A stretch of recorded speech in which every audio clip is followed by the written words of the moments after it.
Halo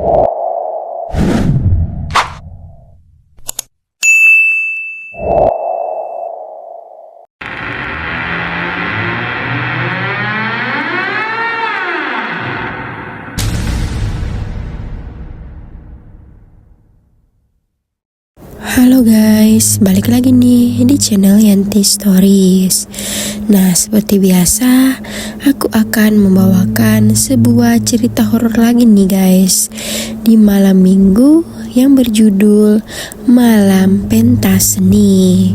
Dimana cerita horor kali ini tuh berasal dari salah satu teman online kita. Ya, sebut saja namanya Dimas. Dimas ini tuh mengalami pengalaman horor yang cukup menyeramkan tuh guys, yang bisa dibilang dia alami di desanya. Nah, seperti apa kisahnya? Mari kita masuk ke ceritanya. Oke, cerita kali ini tuh datang dari teman kita. Sebut saja namanya Dimas. Nah, Dimas ini tuh guys, dia tuh menjadi salah satu panitia saat ingin melakukan sebuah pentas seni tuh guys di desanya. Dimana kalau di desanya itu tuh kalau ada kayak perayaan kemerdekaan, itu tuh mereka kayak gotong royong gitu loh guys, membuat kesenian juga kayak bikin syukuran gitulah. Jadi si Dimas dan teman-temannya ini nih, sebut saja namanya Yoga, Tony dan Siti, itu tuh mereka berencana untuk membuat sebuah pentas seni horor yang berjudul Malam Gaib gitulah guys. Mereka berempat itu berencana untuk memperkenalkan hantu-hantu lokal yang ada di Indonesia guys. Jadi tuh kayak ingin dibuat parodi gitulah. Nah, aksi mereka ini dilakukan di salah satu lapangan desa yang cukup luas lah. Nah, singkat cerita, dilakukanlah tuh acara pentas seni yang mereka rencanakan. Tidak lupa dibantu oleh Pak Lurah di desa itu. Tiba-tiba saja guys, di hari itu tuh kabut cukup tebal turun menyelimuti lapangan itu. Ada beberapa warga desa bilang ke Pak Lurah nih, apakah perlu dilanjut atau dibatalkan saja acara yang akan mereka laksanakan di malam ini. Tapi kata Pak Lurah, itu tuh nggak boleh dibatalin karena persiapan udah cukup matang. Kabut-kabut itu tuh tidak menjadi penghalang, kata si Pak Lurah. Nah, di sudut lain guys, ada seorang sesepuh desa, kita sebut namanya Mbak Sri. Nah, Mbak Sri ini tuh menjadi kayak juru kunci ngeliat-ngeliat hal-hal gaib gitulah guys. Di situ tuh Mbak Sri memberi peringatan nih kepada warga desa untuk tidak melakukan pentas itu karena ada sesuatu yang jahat yang akan datang mengganggu mereka semua. Entah itu apa guys. Mendengar hal itu, Pak Lurah mencoba mencairkan suasana. Walaupun di hati Pak Lurah yakin tuh guys dengan apa yang dikatakan sama Mbak Sri. Nah, singkat cerita, malam pun tiba, dimana orang-orang sudah kumpul nih di lapangan itu untuk menyaksikan pentas seni kemerdekaan yang akan mereka laksanakan. Satu persatu seni kemerdekaan ditampilkan guys. Nah, sampai akhirnya tibalah di mana Dimas dan kawan-kawannya ini tampil untuk memparodikan hantu-hantu lokal yang mereka rencanakan di awal tadi. Nah, di balik layar Dimas menghimbau nih kepada teman-temannya untuk totalitas memerankan peran mereka masing-masing guys. Oh iya, FYI, si Dimas ini tuh berperan sebagai pocong yang dililit oleh kain kafan dan diberi kayak bercak-bercak darah gitu guys, untuk menakut-nakuti para penonton nanti. Nah, sedangkan Wawan nih berperan sebagai Gondoruo karena dia memiliki badan yang cukup tinggi yang bisa dibilang lah cocok dengan apa yang dia peranin. Terus ada Tony yang berperan sebagai kuntilanak, memakai wig dan baju putih yang lusuh. Dan satu lagi nih guys, si Siti ini berperan sebagai Wewe Gombel yang memiliki ciri khas Wewe Gombel lah guys. Kalian tahu sendiri kan.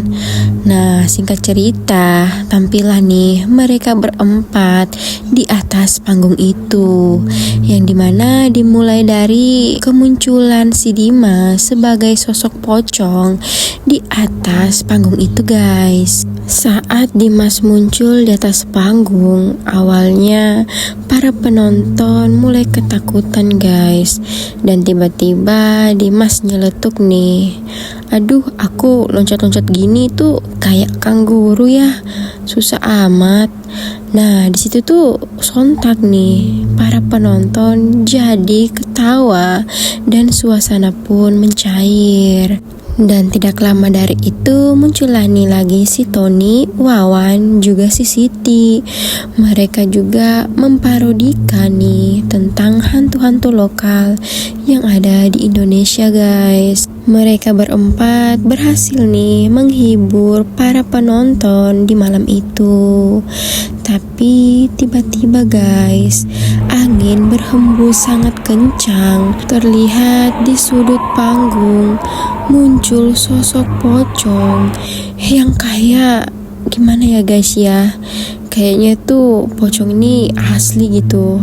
Di situ tuh si Dimas tanya nih ke tiga temannya, emang ada lagi kah pocong selain aku?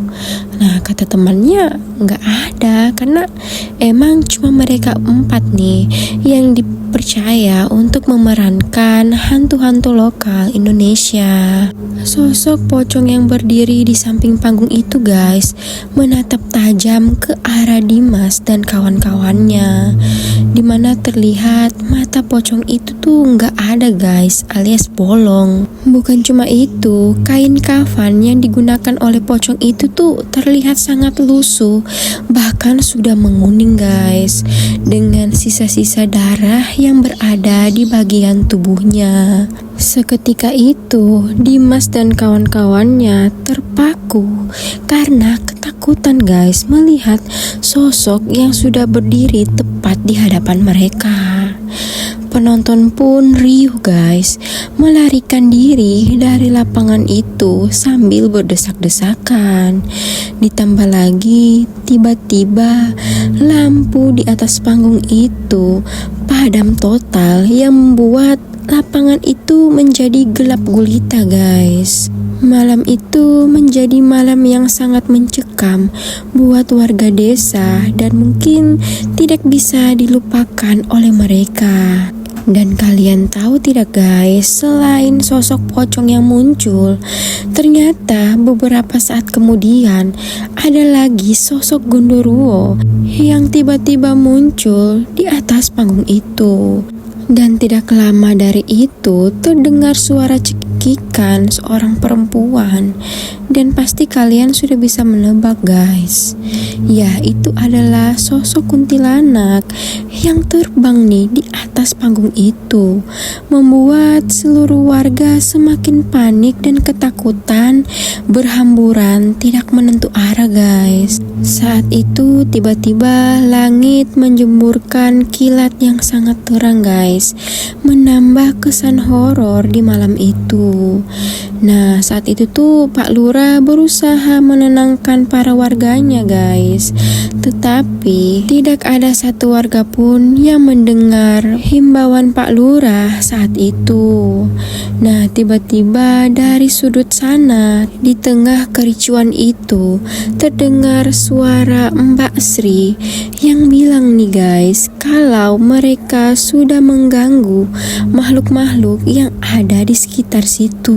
Mbak Sri memohon kepada warga untuk segera bubar dan meninggalkan lapangan itu guys, karena takutnya terjadi hal-hal yang lebih parah dari yang saat ini. Sementara di sudut lain nih guys, Dimas dan kawan-kawannya masih terjebak di atas panggung itu.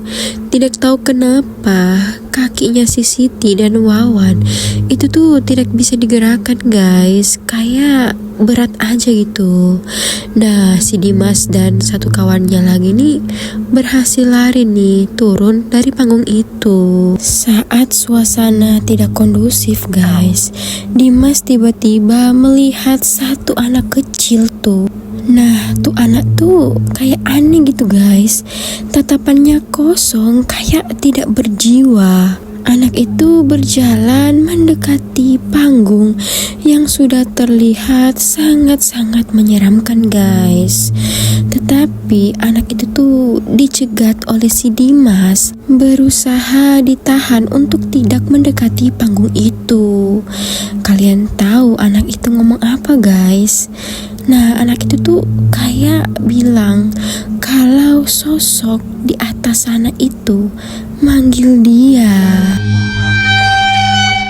Dimas mendengar suara anak itu tuh kayak bukan anak kecil guys, melainkan ada sosok yang merasuki dia. Angin pun berhembus sangat kencang saat itu. Dan tidak lama dari itu guys, tiba-tiba lampu panggung itu menyala. Nah, saat itu tuh Reza, anak kecil yang ada di pelukannya Dimas, seketika pingsan. Akhirnya malam itu juga guys, mereka semua berkumpul di rumahnya Pak Lurah membicarakan hal yang barusan terjadi. Nah, saat itu tuh Mbok Sri bilang kepada Pak Lurah dan warga untuk segera melakukan pembersihan desa mereka, karena kata Mbak Sri kalau apa yang mereka lakukan itu tuh sudah sangat mengganggu makhluk-makhluk halus yang ada di sekitar situ. Karena kata Mbak Sri, kalau tidak dilakukan pembersihan desa, maka makhluk-makhluk itu akan datang menghantui warga-warga desa guys. Ya, walaupun seperti yang kita tahu kalau Dimas dan kawan-kawannya melakukan pentas itu hanya untuk menghibur warga desa, tetapi ternyata makhluk-makhluk tak kasat mata tidak mengetahui niat awal dari Dimas juga kawan-kawannya. Nah, itulah tadi guys, cerita horor atau pengalaman horor lah dari Dimas, dimana dia melakukan pentas seni yang berujung petaka yang mengerikan. Mungkin tidak bisa nih dilupakan oleh Dimas dan warga desa yang hadir di malam itu. Oke guys, seperti biasa, sebagai bentuk dukungan kalian yang baru bergabung di channel Yanti Stories, jangan lupa like, komen, dan ayo subscribe ke channel ini agar kalian bisa mendapatkan notifikasi video-video terbaru dari channel aku. Terima kasih guys, sampai ketemu lagi di cerita horor berikutnya. Assalamualaikum warahmatullahi wabarakatuh.